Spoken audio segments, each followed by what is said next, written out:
It was our 7th anniversary. Diana, ignoring the risk of being snapped by the paparazzi, went to a movie with her assistant, Leo. They even held hands and posted matching updates on Facebook. The caption read, "They're the reason for my smile today." I simply commented, "Happy for you." But Diana immediately sent me an iMessage, accusing me of being passive-aggressive. Later, she changed her phone's wallpaper to that picture of the two of them together. She tried to explain it to me, but I was already tired of it all. I just didn't care anymore. I stared at the Facebook post from Diana and her assistant, Leo, my lips pressed into a thin line. They had gone to a movie. They had even taken a picture holding hands. Their captions were identical. "They're the reason for my smile today." Compared to me, Leo seemed more like her boyfriend. In the past, I would have called her immediately to demand an explanation. But I was tired. We had been together for 7 years, yet I had never once appeared on her Facebook feed. When I asked why, she'd say she was worried that our relationship getting out would damage her career. I understood that, so I stayed by her side quietly in the background. But ever since Leo showed up, I rarely heard her mention being afraid of the press or how it might affect her career. I got jealous, of course, but her response wasn't comfort or concern, just a few impatient jabs. "Frank, is this ever going to end?" I casually commented, "Happy for you," under their posts, and then put my phone away. A moment later, it buzzed. It was a message from Diana, basically calling me petty and small-minded. I ignored it and continued eating the candlelit dinner I had so carefully prepared for us.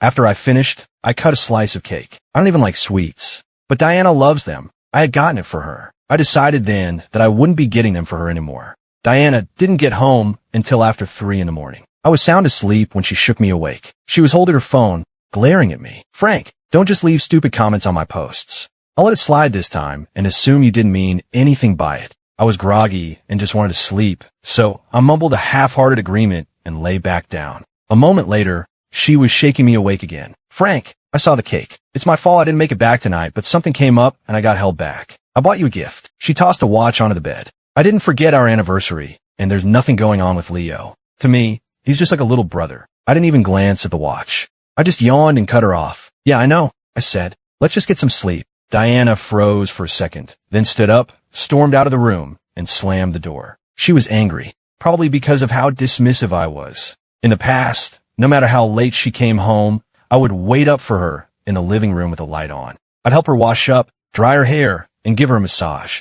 But now, not only did I not wait, I was sleeping soundly. She must have felt the stark difference. She'd get used to it, though, just like I had gotten used to her feelings for me. She'd pay attention to me when she felt like it, and tell me not to bother her when she didn't. This heartless role she played. I wanted to see what it felt like. When I woke up the next day, Diana had already left for the set. She'd left a note on the table with a photo booth picture of us taped to it. "I'll be on set for 3 months. You're allowed to come visit." This was Diana's way of placating me. Her celebrity status, especially with her large male fan base, meant we had to be careful. To avoid any chance of our relationship being exposed, she never allowed me to visit her on set whenever she was filming in Los Angeles. The only exception was after we'd had a fight. When she felt things were getting cold between us, she would condescendingly grant me permission to visit, and I, like a fool, would eagerly cook a feast of her favorite foods and rush over to see her. When you're in love, even her scolding feels like a blessing. But now, I wasn't in love anymore. I ignored the note on the table,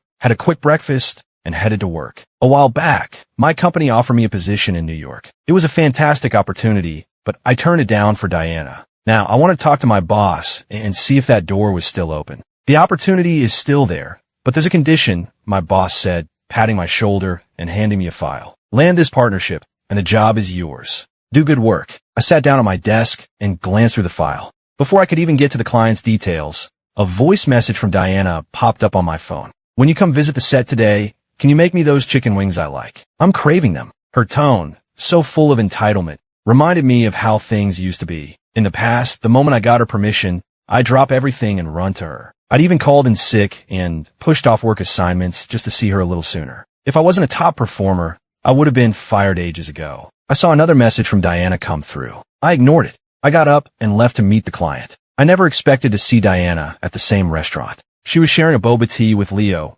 both of them sipping from the same straw. Our eyes met. Diana froze for a moment. Then her face clouded over with annoyance. I calmly looked away. "Frank, you know that beautiful woman?" Mr. Davis asked with a playful grin. I shook my head. Never seen her before.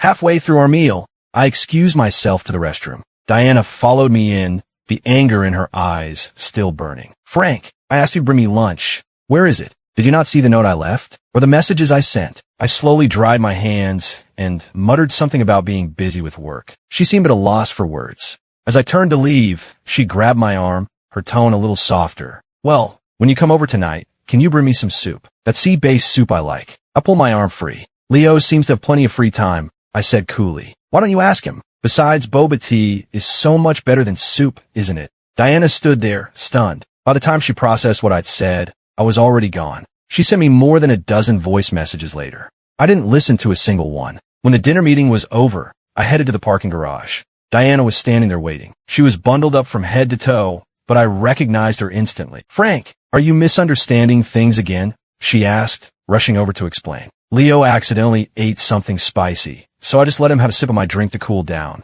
Nothing else happened. Don't touch me. I cut in, stepping back to create some distance. My voice was laced with sarcasm. What do you think you're doing, grabbing me like this? What if the paparazzi see you? Is your career over then? Diana pressed her lips together and got into the car after me. Frank, I'm telling you the truth. I answered with a non-committal grunt. Right, all true. As if she'd ever admit to lying. My attitude finally set her off. She ripped off her mask and started shouting. Who are you putting on this pathetic act for? I already explained everything. What more do you want? Frank, can you just stop being so paranoid all the time? There was again. She always thought I was the one overthinking. I was so tired. With my hands on the steering wheel, I turned to face her. Diana, let's Before I could finish the word breakup, her phone rang. It was Leo, and his voice was filled with pain. Diana, my stomach is killing me. Send me your location. I'll be right there. Diana hung up and shot me a look. You need to calm down and think things over for a while. By calm down, she meant she wanted me to be the one to apologize.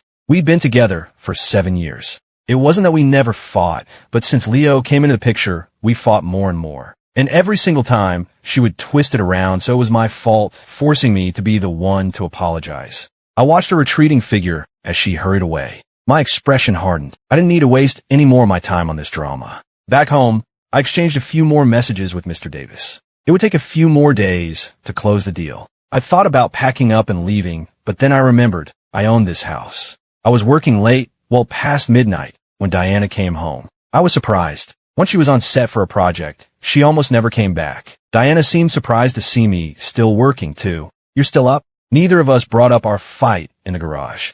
We made some small talk and then went about our business. After her shower, Diana came into my office. Frank, I glanced at her without a word. She walked over and closed my laptop. No work is more important than your health. Then she wrapped her arms around my neck and kissed me. Frank, it's been a long time since we've been intimate. She was right. It had been 8 months. Diana was always either too busy with work or it was that time of the month. It wasn't that I was desperate for it. My love for her was never just physical, but it stung to see her be so physically close with Leo, only to then flinch away from my touch. But that was all in the past now. I gently pushed her away and opened my laptop again. This is important. You should go to bed. The color drained from Diana's face. She stormed out, slamming the door behind her. But a few minutes later, she returned. Diana, who had always been the proud one in our relationship, was holding a bowl of soup. She spoke awkwardly. I just made a late-night snack. Get some rest soon. I was actually hungry, so after she left, I didn't hesitate to finish it. The next morning,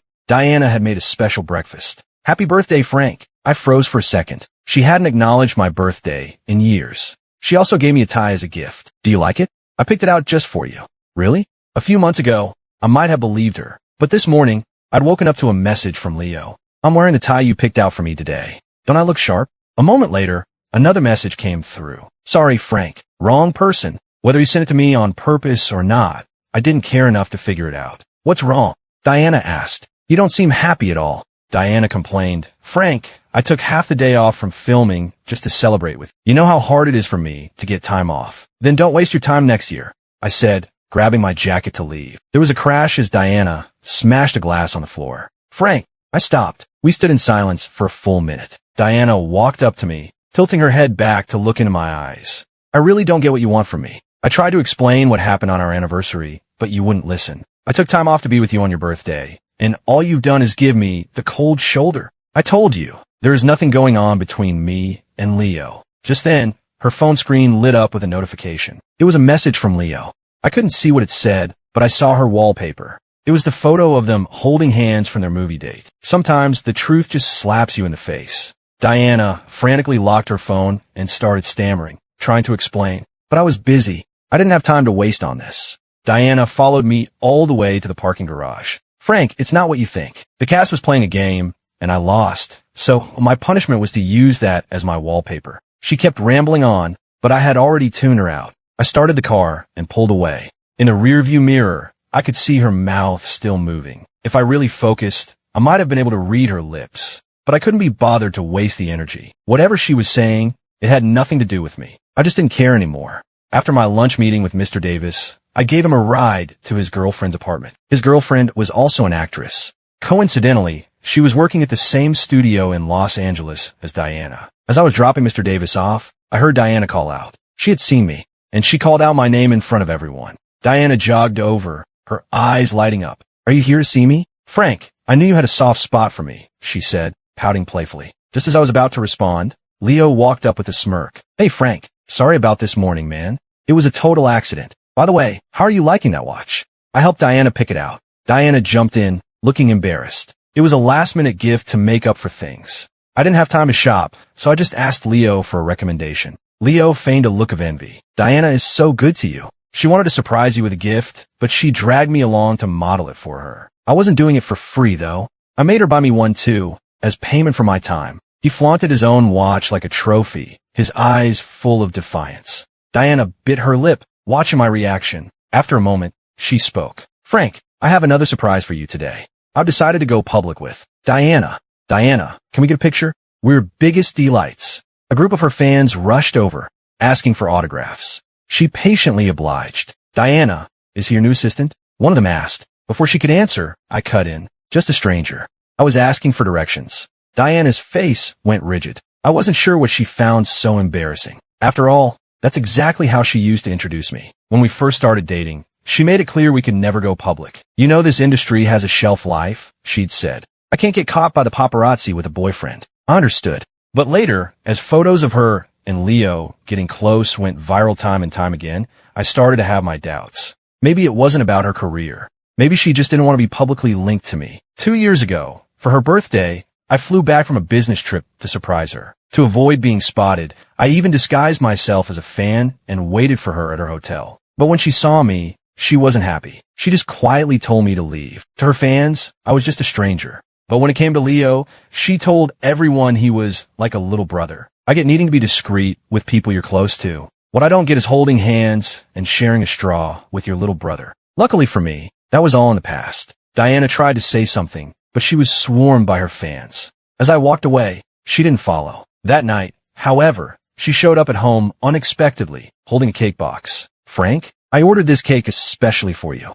I glanced at it. I don't eat sweets this late, I said flatly. Diana's lips thinned, a flicker of impatience in her eyes. But she suppressed it and spoke softly. Frank, I think we need to talk. I nodded. I agreed. I had been looking for the right moment to end things. Diana set the cake on the table and took a deep breath, composing herself. Actually, the other surprise I had for you today was that I want to go public with our relationship. Frank, I've thought it all through. Let's get married. Her eyes were filled with a sincerity and passion I hadn't seen in a long time. If only she had said this a week ago. But it was too late. We can get engaged first. I've even picked out the venue. Oh, here, let me show you. She started fumbling in her purse for her phone. I stopped her.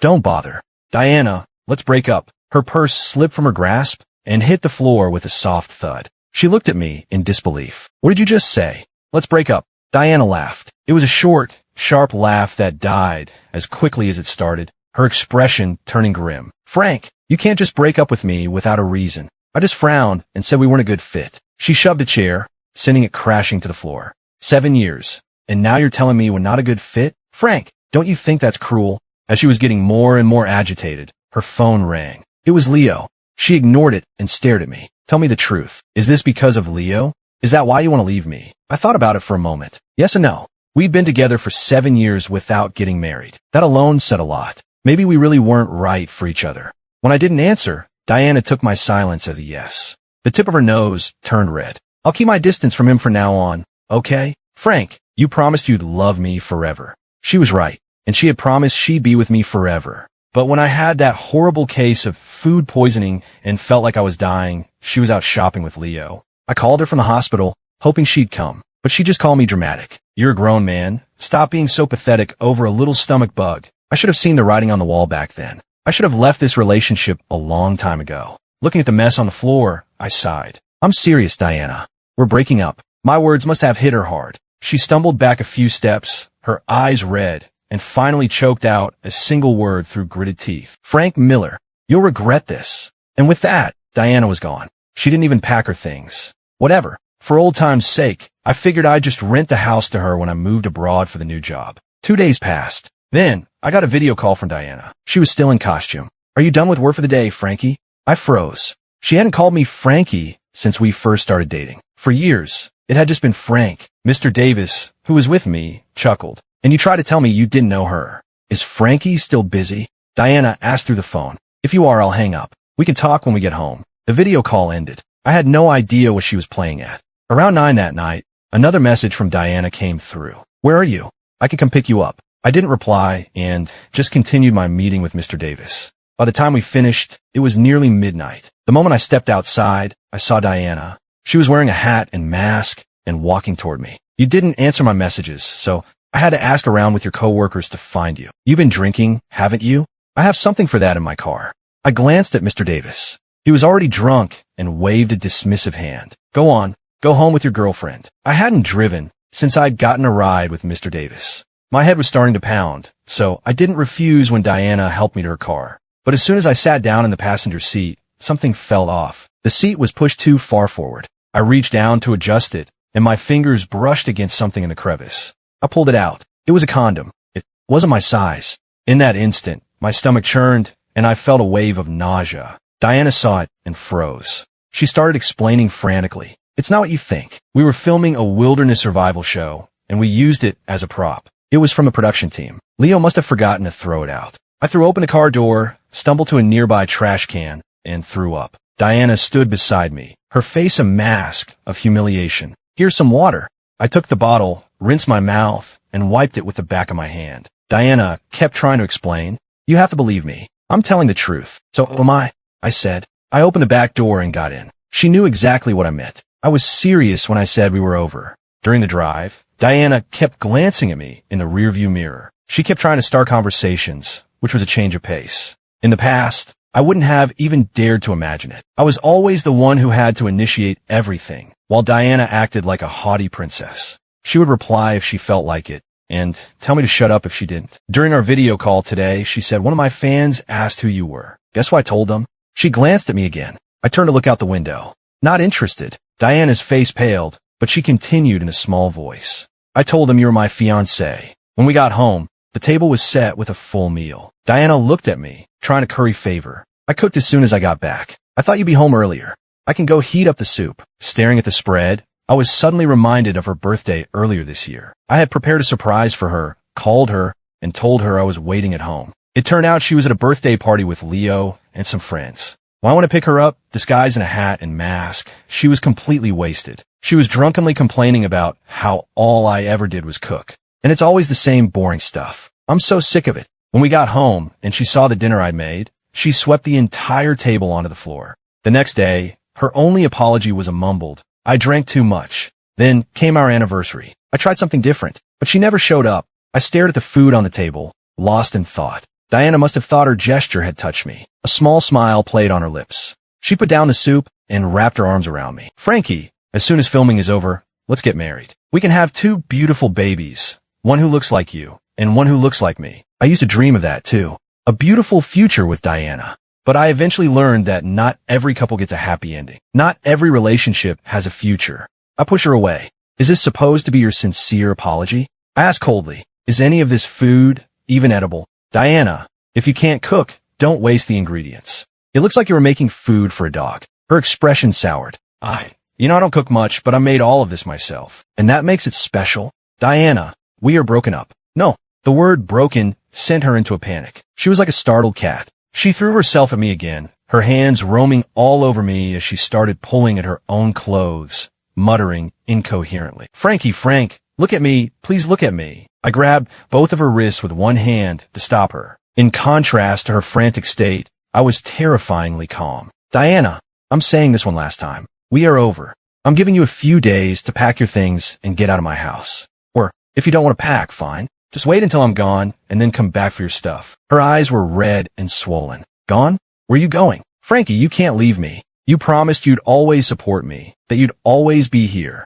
She was crying hysterically, but I felt nothing. I casually draped a jacket over her shoulders and pushed her out the door. Your phone is charged. You can call your little assistant to pick you up, or you can get a room at a hotel nearby. You're really going to be this cruel? Diana looked at me, her eyes swimming with tears. In the past, this look would have made me want to protect her. Now it just felt like an act. I didn't answer. The slam of the door said everything. Call me cruel, call me heartless. I didn't care anymore. Without Diana in the house, I slept soundly. I woke up the next morning feeling better than I had in a long time. But when I opened my front door, I saw Diana curled up in the hallway. She opened her eyes at the sound, her voice hoarse. Frankie, good morning. She'd been there all night. It didn't change anything. I stepped around her and headed for the elevator, but she followed, clinging to me. I frowned. Aren't you worried about being seen now? She shook her head, her hand gripping my jacket. Frankie, I want to go public. I already told those fans about you yesterday. She had. That's why the lobby was swarming with reporters this morning. My name was trending on Twitter. Hashtag Diana Vince's boyfriend Frank Miller. Hashtag who is Frank Miller. Hashtag Frank Miller throwback. I took the elevator straight to the parking garage. Just as I was about to close my car door, Diana ran up, looking pathetic. Frankie, please don't do this to me. Whatever I did wrong, I'll fix it, okay? You don't like Leo, so I'll keep my distance. I'll fire him. I'll make him find another job. Diana, speak of the devil. Leo ran up, a look of panic on his face. Diana, it's chaos out there. You're losing followers by the second. Are you really sure about going public with Frank? He looked at me as he spoke. Frank, Diana is sacrificing so much for you. I know you two have been fighting, but you need to be more understanding of her situation. If this is because of me, I'll quit. But before I do, I want to help Diana get through this.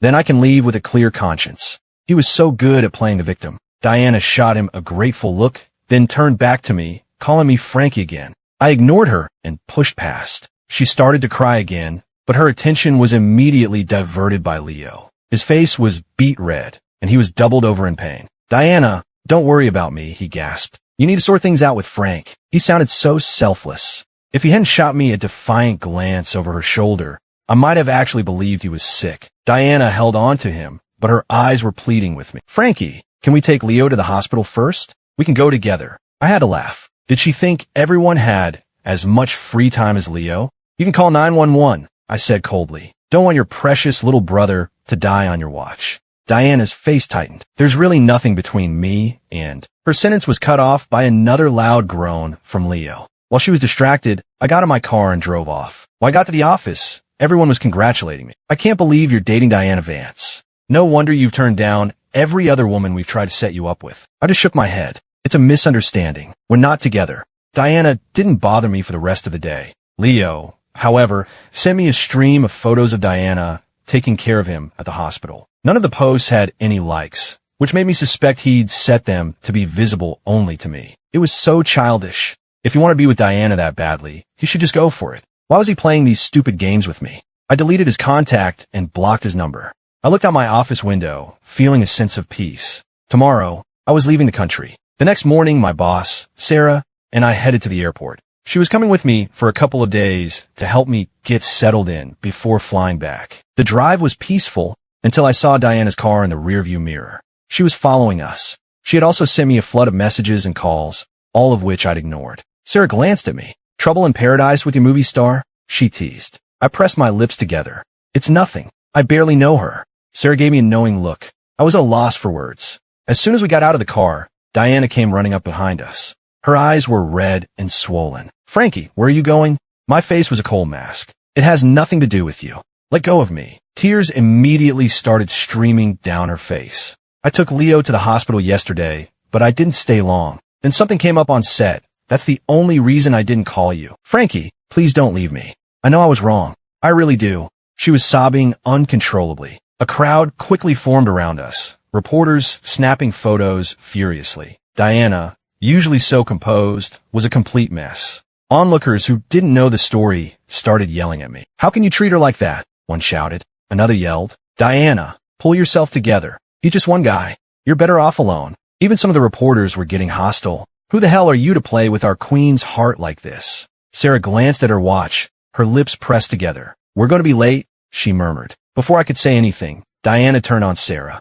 And who are you? He's my boyfriend, my fiancé. We're getting married. Why are you all over him? Since when was I her fiancé? And we'd exchanged one sentence. How was that all over him? What did that make her sharing a straw with Leo? Diana, stop talking nonsense. You're yelling at me for her? Her logic was completely twisted. I couldn't begin to understand it. I grabbed Sarah's arm and started walking. Diana grabbed Sarah's other arm, refusing to let us leave. Explain yourselves. Both of you. Are you running away with this woman? Is she the reason you've been so cold to me? Tell me. Tell me. Diana was on the verge of hysteria. It reminded me of how I had acted when she was photographed leaving Leo's apartment after spending the night there. I'd screamed at her then. Diana, you better explain what this means. What were you two doing in there all night? Back then, she had dismissed my frantic questions, looking at me with nothing but contempt. Frank, can you stop being so dramatic? She had said. You have a filthy mind. We have a very pure friendship, right? So, dam pure. I snapped back to the present, pushed her away, and moved Sarah behind me. Diana, can you stop being so dramatic? You have a filthy mind. We have a very pure friendship. Diana froze, her own words hitting her like a physical blow. Her expression crumpled into one of deep hurt. But underneath, it was a look of apology. She remembered. She remembered that those were the exact words she had used on me. Diana whispered an apology. I didn't look back. I just pulled Sarah toward our gate. I'm sorry, I said to Sarah. I'm sorry you got dragged into that. I apologized again for the scene she'd just witnessed. She just smiled. It's fine, but it seems like your girlfriend is really in love with you. In love? Her frantic display certainly looked like it. I didn't reply, just turned to look out the window of the plane. The clouds stretched out in endless layers. It was beautiful and calming. After we landed, Sarah took me straight to the new office. She gave me a quick tour, introduced me to my new colleagues, and started walking me through my new responsibilities. She stayed for a week before flying home. During that time, Diana video called me. She was lying in a hospital bed, looking thin and pale. She complained pitifully, Frankie, I hurt my back doing a wire stunt a few days ago. It hurts so much. I messaged you, but you didn't answer. She sounded like a little kid, desperate for a parent's comfort and praise for being brave. But why should I play along? I remember the time I'd rushed to visit her on set, only to get into a car accident on the way home. I almost died. She never even called to check on me. When I finally called her, hoping for a little sympathy, she was cold and dismissive. You're not dead, are you? Frank, I'm busy. I don't have time for your whining. Then she hung up. Her indifference, her dismissiveness. I had tried so hard to love her, but all my love ever got me was one disappointment after another. I was just so tired. I rubbed the bridge of my nose and glanced at her on the screen. Diana, if you're in pain, tell a doctor. Telling me won't do any good. And stop dragging other people into our drama. I'm sure you've seen the things people are saying online. Ever since the scene at the airport, the tabloids back home have been having a field day, dragging both me and Sarah through the mud. They call me a cheater, a two-timer, and even fabricated stories about me having an affair with Sarah for years. Diana, we're both adults. Can't we just leave each other with a little dignity? Or do you want me to start airing all our dirty laundry in public? Diana was sobbing on the other end of the line, struggling to breathe. No, Frankie, that's not it. I just wanted to tell you that I know I was wrong. I really, truly know. You have no idea how much it hurt to see you with Sarah. It made me finally understand how you must have felt seeing me with Leo. I have nothing to do with him now. I fired him. I'll keep my distance from all other guys from now on. Please, just give me one more chance. One more chance? Were chances that easy to come by? I looked at her through the screen and asked quietly, can a broken mirror ever be put back together? She fell silent. I ended the call. Not long after, she held a press conference. Regarding Frank Miller and myself, she announced, the rumors you've seen online are not true. We broke up amicably. There was no cheating, no drama. We just fell out of love. As she said the last words, she broke down in tears. But regardless of the performance, it was finally completely over between us. I stayed abroad for 3 years. When I finally moved back, I heard what had happened to Diana. Leo had drugged her. She'd reported it to the police, and Leo went to prison. But the scandal destroyed her career. She was no longer the untouchable star she once was. She fell from the A-list to obscurity. People talked about her tragic fate. But in my opinion, if you don't go looking for trouble, your future can be whatever you make it.